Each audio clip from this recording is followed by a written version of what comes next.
பாஜகனா RSS, ஆர்எஸ்எஸ்னா பாஜக. நகமும் சதையும் போல இது ரெண்டையும் ஒன்றோடு ஒன்று ஒரு காலத்திலையும் இந்தியர்கள் பிரிச்சு பார்த்ததில்லை. இன்னைக்கு பாஜக இவ்வளவு பெரிய அரசியல் கட்சியா வளர்ந்திருக்கு. இந்தியாவிலேயே அதிகமான தொண்டர்களை, ஏன் உலகிலேயே அதிகமான தொண்டர்களை கொண்ட அரசியல் கட்சியா வளர்ந்திருக்கு. வரலாற்றுல கிட்டத்தட்ட ஒரு 20 வருஷத்துக்கு அப்புறம், 20-25 வருஷத்துக்கு அப்புறம் தனி பெரும்பான்மையோட ஒரு கட்சியா ஆட்சி அமைச்சிருக்கு. 10 வருடங்களாக தொடர்ந்து ஆட்சியில் இருந்திருக்கு. இவ்வளவு சாதனைகளையும் பாஜக செய்திருக்கு அப்படின்னு நம்ம ஒப்புக்கொண்டா, இதற்கான ஆணி வேராகவும் இதற்கு பின்புல தூணாகவும் இருந்தது யாரு அப்படின்னு சொல்லி ஒரு பச்சை குழந்தைகிட்ட கேட்டாலும் சொல்லிரும் ஆர்எஸ்எஸ்.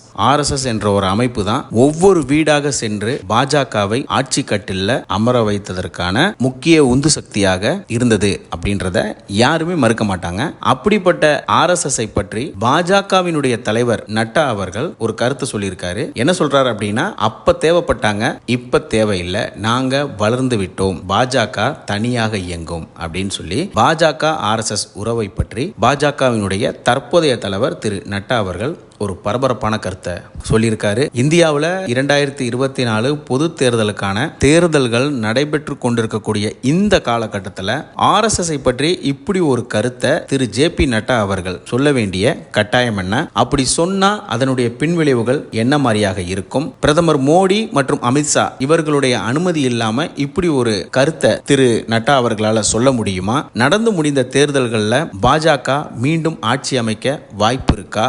இல்ல இந்தியாவில் ஆட்சி மாற்றம் ஏற்படுமா? இன்னும் மிஞ்சி இருக்கக்கூடிய 2 கட்ட தேர்தல்கள் எப்படி நடக்க போகுது அப்படின்ற பல்வேறு விஷயங்களை நாம இந்த நிகழ்ச்சிக்குள்ள தெரிஞ்சுக்கலாம். வாங்க நிகழ்ச்சிக்குள்ள போகலாம். இது உங்கள் அரசியல் பலகு.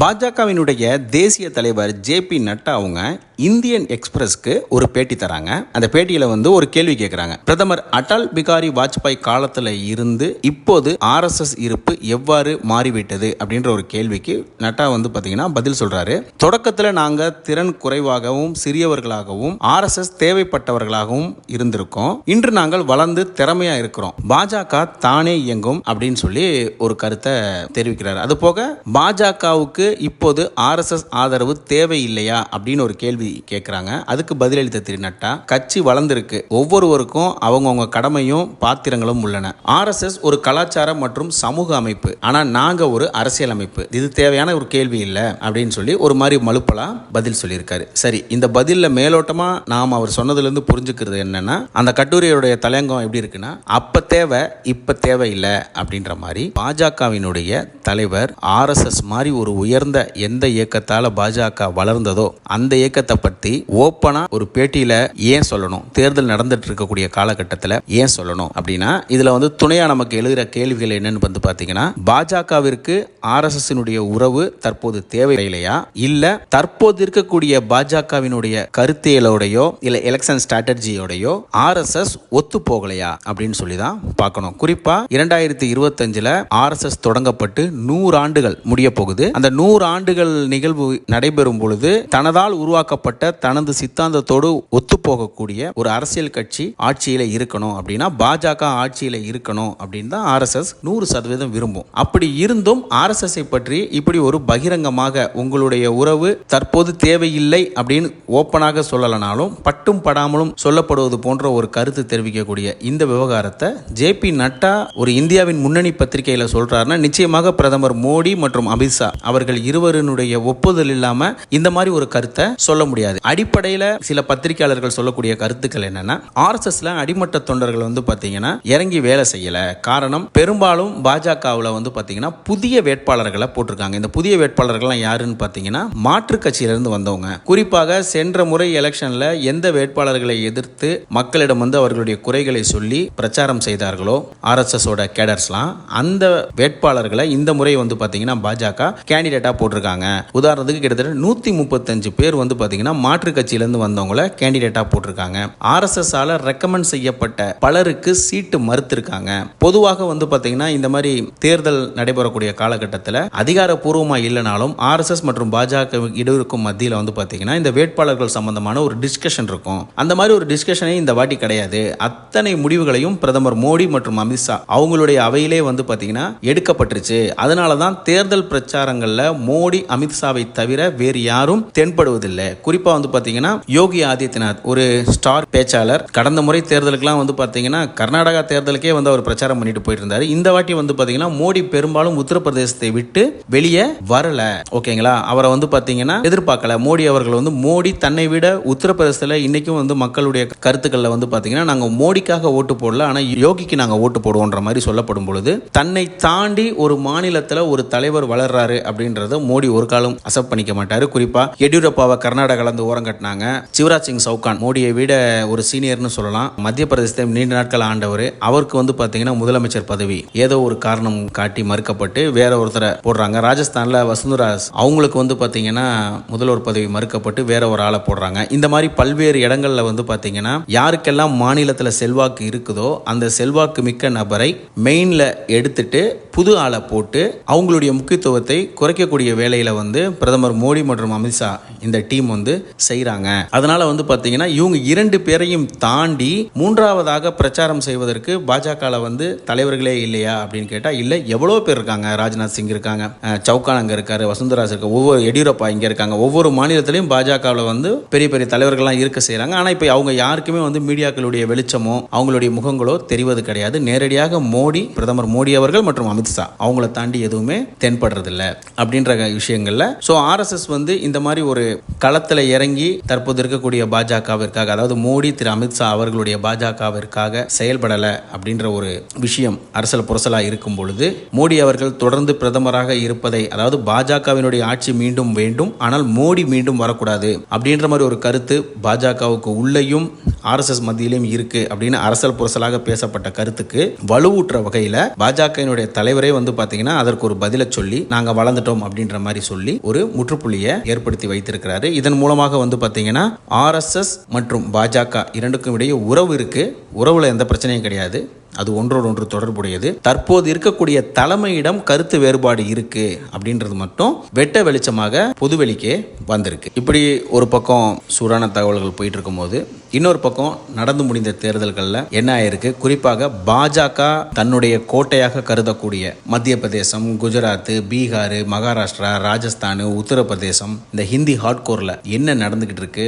பிரதமர் மோடி அவர்கள், தலைவா நீங்க பேசி நாங்க பார்த்திருக்கோம், நீங்க எவ்வளவு சூப்பரா பேசுவீங்கன்னு எங்களுக்கு தெரியும், மக்களை வந்து எந்த அளவுக்கு வந்து நீங்க பேசி கவருவீங்கன்னு எங்களுக்கு தெரியும், வளர்ச்சிக்கான இந்தியா, பாதுகாப்பான இந்தியா, மேக் இன் இந்தியா, நீங்க சொல்லாத இந்தியாவே இல்லை, எல்லா இந்தியாவுமே நீங்க சொன்னதுதான். இவ்வளவு இந்தியாக்களை நீங்க உருவாக்கியும் இவ்வளவு இந்தியாக்களை பாதுகாத்தும் கடைசியா வந்து கடந்த 10 வருடங்கள்ல பிரதமர் மோடி இப்படி பேசி நம்ம பார்த்ததே இல்லை. என்னெல்லாம் முடியுமோ எல்லாமே பேசி முடிச்சிட்டாரு. சொல்றதுக்கு ஒன்றும் இல்லை. கடைசியாக வந்து நான் எப்படி பிறந்தேன், நான் வந்து கடவுளால் அனுப்பப்பட்டவன் அப்படின்ற அந்த கருத்தையும் சொல்லிட்டாரு. எங்கே போய் இது முடிய போகுதுன்னு தெரியல. இன்னும் 2 பேஸ் இருக்கு.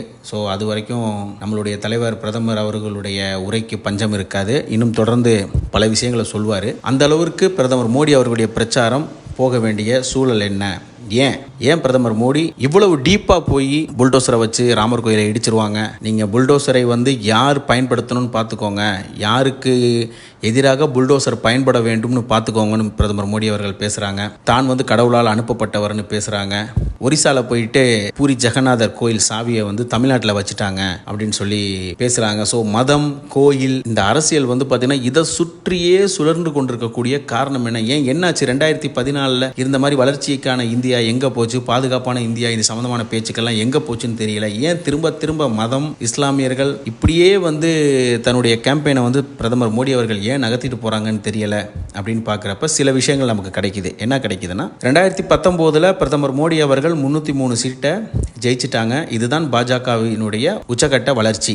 இதை தாண்டி பாஜக செல்வதற்கான வாய்ப்புகளே இல்லை. இருந்தாலும் எட்டாத உயரத்தில் தன்னுடைய டார்கெட்டை வச்சுட்டாங்க. எப்பவுமே சொல்லுவாங்க, ஏணியை கூரை மேலே போடாத, வானத்தின் மேலே போடு அப்படின்னு ஒரு வாக்கியம் சொல்லுவாங்க. ஆனால் உண்மை என்னன்னா, கூரை மேலே போட்டால் ஏணி போய் நிற்கிறதுக்கான ஒரு தடுப்பு இருக்கும், வானத்து மேலே போட்டால் தடுப்பு எங்கே இருக்கும், கீழே தான் விழுவணும். அது ஒரு பழமொழிக்கு சொல்ற ஒரு டைலாக் தான் இல்லைங்களா? அந்த மாதிரி பிரதமர் மோடி அவர்கள் வந்து 400 அப்படின்னு வானத்தை நோக்கி ஏணியை போட்டாரு. சரி 400 ஆனா ஏற்கனவே இருந்த இருப்பு 303 தக்க வைக்கிறதுக்கான சூழலே வந்து பாத்தீங்கன்னா ரொம்ப கஷ்டம் அப்படின்னு சொல்லி நாம சொல்லல, பல்வேறு அறிஞர்கள் சொல்றாங்க. ஒரு பக்கம் 400 வருவாங்கன்னு சொல்லக்கூடிய அறிஞர்களும் இருக்காங்க. பிரசாந்த் கிஷோர் போன்ற பெரிய கருத்து கணிப்பாளர்களே வரும் அப்படின்னு அவங்க அவங்க பங்குக்கு சொன்னாலும் இன்னொரு பக்கம் சொல்கிறவங்களுடைய டேட்டாஸ் தான் வந்து பார்த்தீங்கன்னா ஒத்துப்போகும். 400 வரும்னு சொல்கிறவங்க எப்படி 400 வரும் அப்படின்னு டேட்டாஸை கொடுக்கல. ஏன்னா இப்போ 400 வரும்னா 303 ஏற்கனவே ஜெயிச்சிட்டாங்க, ப்ளஸ் 97 எங்கேருந்து கிடைக்க போகுது அப்படின்ற டேட்டாஸை அவங்க கொடுக்கல. ஆனால் 400க்கு கீழே ஏற்கனவே எடுத்ததை விட கீழே தான் போவாங்கன்னு சொல்கிறவங்க தன்னுடைய டேட்டாஸை சொல்கிறாங்க. உதாரணத்துக்கு கர்நாடகாவில் போன வாட்டி 25 சீட்டு ஜெயிச்சாங்க,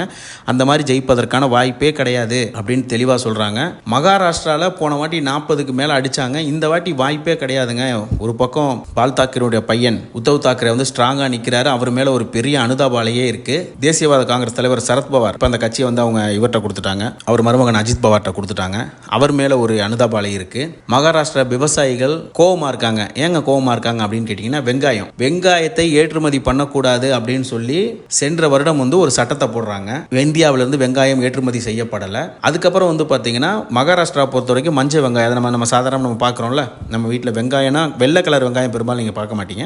ஆனால் வெங்காயம் வெள்ளை கலர்லையும் இருக்கும், நம்ம நார்மலாக பார்க்குற அந்த ஒரு purple colour with yellow shade அந்த வெங்காயத்தையும் பார்த்துருப்பீங்க. அந்த பர்பிள் கலரில் இருக்கிற ஒரு வெங்காயம் இருக்குல்ல, இது வந்து மகாராஷ்டிராவில் அதிகமாக விளையும். வெள்ளை கலராக இருக்கிற வெங்காயம் பார்த்தீங்கன்னா குஜராத்தில் விளையும். இப்போ ஃபஸ்ட்டு வெங்காயம் ஏற்றுமதிக்கு தடை விதித்த அரசு அதுக்கப்புறம் என்ன பண்ணுறாங்கன்னா அந்த தடையை வெள்ளை கலர் வெங்காயத்துக்கு மட்டும் நீக்கிறாங்க. அப்போ குஜராத்திகளுக்கு ஆதரவாக இந்த அரசு செயல்படுது. மகாராஷ்டிராவை நோக்கி வரக்கூடிய முதலீடுகள் நிறுவனங்கள் எல்லாம் வந்து குஜராத்துக்கு மாத்துறாங்க அப்படின்னு சொல்லி ஒரு பேச்சு ஏற்கனவே இருக்கக்கூடிய நேரத்தில் விவசாயிகளும் இப்போ வந்து பார்த்தீங்கன்னா இந்த விவகாரத்தில் கொதிப்பில் இருக்காங்க. ஒரு பக்கம் மராட்டியர்கள், இன்னொரு பக்கம் விவசாயிகள், மூன்றாவதாக வந்து பார்த்தீங்கன்னா இதுவரை சிவசேனாவுக்கு கிடைக்காத வாக்குகளான இஸ்லாமிய வாக்குகளும் இந்த முறை உத்தவ் தாக்கரே தலைமையிலான சிவசேனாவுக்கு கிடைக்க வாய்ப்பு இருக்கு. ஸோ மகாராஷ்டிராவை பொறுத்த வரைக்கும் அங்கே டைட்டாக இருக்கு. போன வாட்டி ஜெயிச்ச மாதிரி ஜெயிக்கிறதுக்கு வாய்ப்பே இல்லை, இது எல்லாருக்கும் தெரியும்.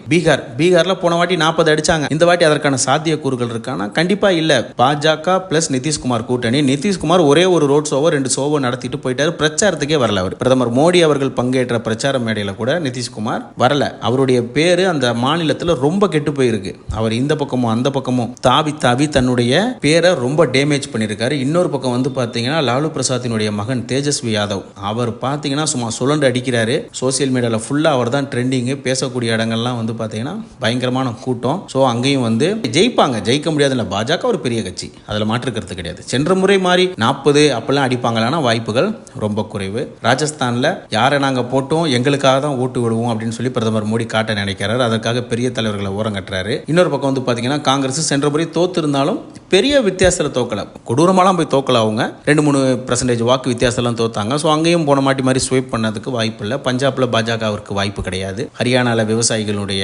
போராட்டம் பிளஸ் அந்த அரசுக்கு கொடுத்து வந்த ஆதரவே வாபஸ், அந்த மாதிரி சூழல் அங்கே இருக்கு. உத்தரப்பிரதேசம் தான் இதில் வந்து மெயினா பாஜக முழுக்க நாங்கள் உங்களை தான் நம்பி இருக்கோம் அப்படின்ற மாதிரி உத்தரப்பிரதேசம். ஆனால் உத்தரப்பிரதேசத்தோட கள சூழல் எப்படி இருக்கு அப்படின்னு பார்த்தீங்கன்னா ரொம்ப ஒரு டைட் ஃபைட் அப்படின்னு சொல்லலாம். பாஜக வந்து அந்த டைட் ஃபைட்லையும் பாஜகவுக்கு தான் அங்கே எட்ஜ் இருக்கு, அதில் மாற்று கருத்தில். சென்ற முறை 62 தொகுதிகளில் ஜெயிச்சாங்க, இந்த வாட்டி 50 தொகுதிகளில் ஜெயிக்க வாய்ப்பு இருக்கு அப்படின்னு அவங்க நம்ம நிதியமைச்சர் நிர்மலா சீதாராமன் அவங்களுடைய கணவரே வந்து பார்த்தீங்கன்னா இதை சொல்றாரு. வெஸ்ட் பெங்காலில் டைட் ஃபைட்டு போயிட்டு இருக்கு. ஒரிசால வந்து பார்த்தீங்கன்னா பிரதமர் மோடி அவர்கள் தமிழ்நாட்டுக்கு வந்து தமிழர் ஆள வேண்டும், தமிழனாக பிறக்க வேண்டும், தமிழை நேசிக்கிறேன்றாரு. ஒரிசால போயிட்டு அங்கே ஒரு தமிழர் பாண்டியன், தமிழர்கள் எங்கே போனாலும் பிரதமர் மோடிக்கு குடைச்சல் கொடுப்பாங்க போல, அவர் அங்கே இருந்துக்கிட்டு அவரை வந்து பாண்டியன் வந்து பார்த்தீங்கன்னா பூரி ஜெகநாதர் கோயில் சாவியை வந்து தமிழ்நாட்டில் வச்சிருக்காரு அப்படின்னு சொல்லி அதற்கு தமிழக முதல்வர் ஸ்டாலின் அவர்கள் கருத்து தெரிவிச்சு அது ஒரு டஃப் ஃபைட்டாக போயிட்டு இருக்கு. இன்னொன்று சும்மா இல்லாமல் அந்த வேட்பாளர் வாயை வச்சுட்டு சும்மா இல்லாமல் என்ன பண்ணிட்டாருன்னா பூரி ஜெகநாதரே வந்து பார்த்தீங்கன்னா மோடி அவர்களுடைய பக்தர் தான் சொல்லிட்டேன்னு சொல்லி அதை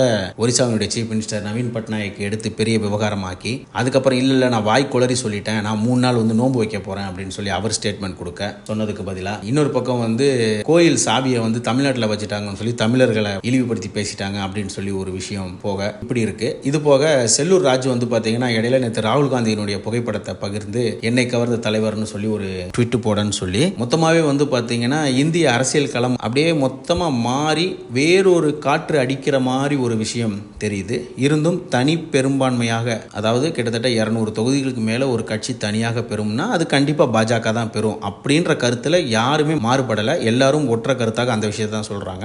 ஆனால் பாஜக 400 சீட்டுன்னு சொன்னதையும் அடைய மாட்டாங்க, 303 சீட்டுன்னு சொன்னதையும் அடைய மாட்டாங்க. கண்டிப்பாக சென்ற முறை பெற்றதிலிருந்து 70லேருந்து 80 தொகுதிகளை இழப்பாங்க. இப்போ அந்த 70-80 தொகுதிகளை இழக்கும் பட்சத்தில் ஒரு மெஜாரிட்டியான கவர்மெண்டா பாஜக இல்லை. ஒருவேளை 3வது முறையாக பாஜக ஆட்சியே வந்தாலும் இப்போது ஏற்றுவது போல எந்த ஒரு மசோதாவையும் டக்குலாம் பாஸ் பண்ண முடியாது. நைட்டு 8:30 மணிக்கு டிவியில் தோன்றி 500 ரூபா செல்லாது 2000 இப்பெல்லாம் சொல்ல முடியாது. எல்லாத்துக்கும் எதிர்க்கட்சியினுடைய உதவி தேவைப்படும் அப்படின்ற சூழல் தான் இருக்கு. ஸோ தொடர்ந்து இணைந்திருங்க. இந்த விஷயங்களில் மேற்கொண்ட அப்டேட்டை நாங்கள் உங்களுக்கு தொடர்ந்து வழங்குறோம். எங்களுடைய தீது நன்றும் சேனலை சப்ஸ்கிரைப் செய்து வச்சுக்கோங்க. நன்றி.